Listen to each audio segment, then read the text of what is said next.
Salut mes petites étoiles, alors bienvenue dans cette première vidéo de recettes de génoise sur ma chaîne YouTube. Avant tout, nous allons faire une petite devinette. Vous allez deviner dans quel pays je suis née. Allez, je vous laisse deviner en commentaire et puis à la fin, je vous donnerai la réponse.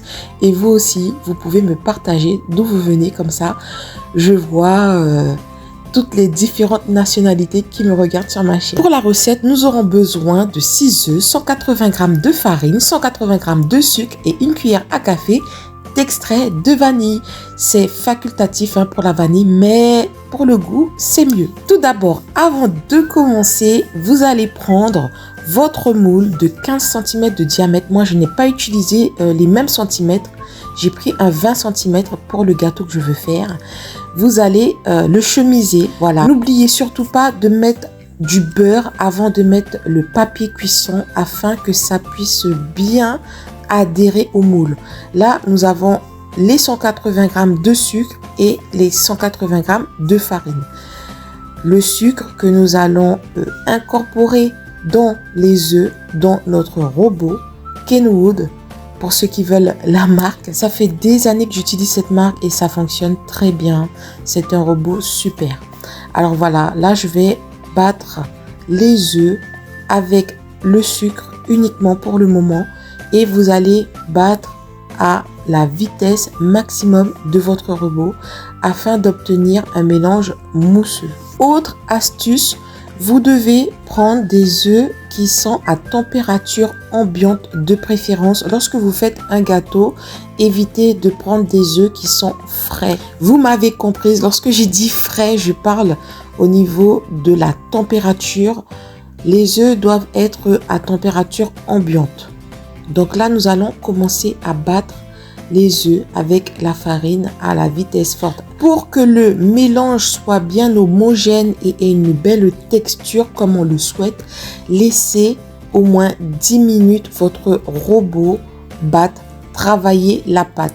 Moi, dans cette vidéo, je n'ai laissé le robot uniquement que 6 minutes à peu près car je ne voulais pas une pâte qui monte trop haut, d'accord?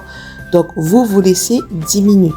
En attendant, vous allumez votre four à 170 degrés pour préchauffer. Ensuite, vous ajoutez l'extrait de vanille et ça, c'est facultatif. C'est vraiment pour donner du goût à la pâte. Voilà. Là, vous allez voir comment la pâte, elle va changer de texture et de couleur. Moi, j'adore voir le changement. C'est ce que j'aime dans la pâtisserie, c'est voir toutes les modifications que ça donne.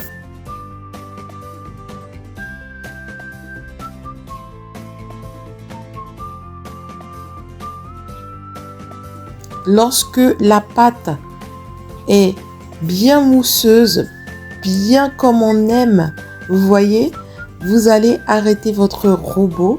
Normalement, l'astuce, c'est que une fois que vous ouvrez le robot, vous allez voir qu'il y a un bec qui se forme sur le fouet. Là, ça veut dire que vous avez bien battu votre pâte. Si vous ne voulez pas que votre pâte elle retombe, ne battez pas trop longtemps non plus. Donc là, nous allons préparer le tamis et la spatule pour pouvoir incorporer la farine à notre pâte. Normalement, là, votre pâte doit doubler, voire tripler de volume et devenir vraiment blanche et très légère, très onctueuse. Regardez, lorsque vous mélangez, vous allez sentir que c'est onctueux. Voilà. Là, c'est prêt. On va tamiser la farine en deux parties, en deux fois. Donc là, j'ai mis la moitié de la farine que je tamise. Il est très important de tamiser la farine. Et vous allez voir, autre petite astuce. Je vais utiliser le fouet du robot pour pouvoir faire remonter la farine qui est descendue tout en bas de la pâte. Car la farine étant plus lourde, elle a tendance à descendre au fond et c'est un peu plus difficile de la prendre avec la maryse. Donc tout à l'heure, je vais vous montrer cela en image.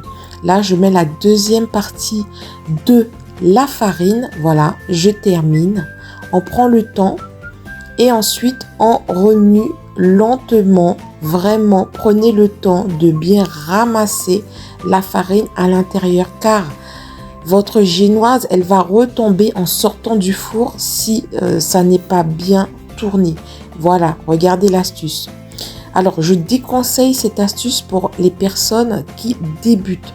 Si vous débutez, si c'est votre première ou deuxième génoise, évitez parce que si vous le faites vraiment mal, ça va gâcher votre génoise. Donc, vaut mieux quand même rester uniquement sur la spatule, mais bien ramasser lentement.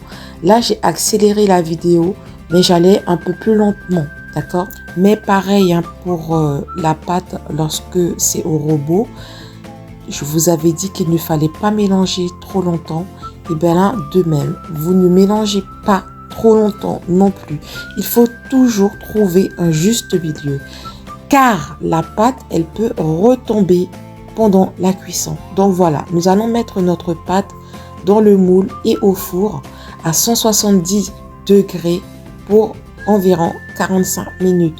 Surveillez selon votre four, d'accord?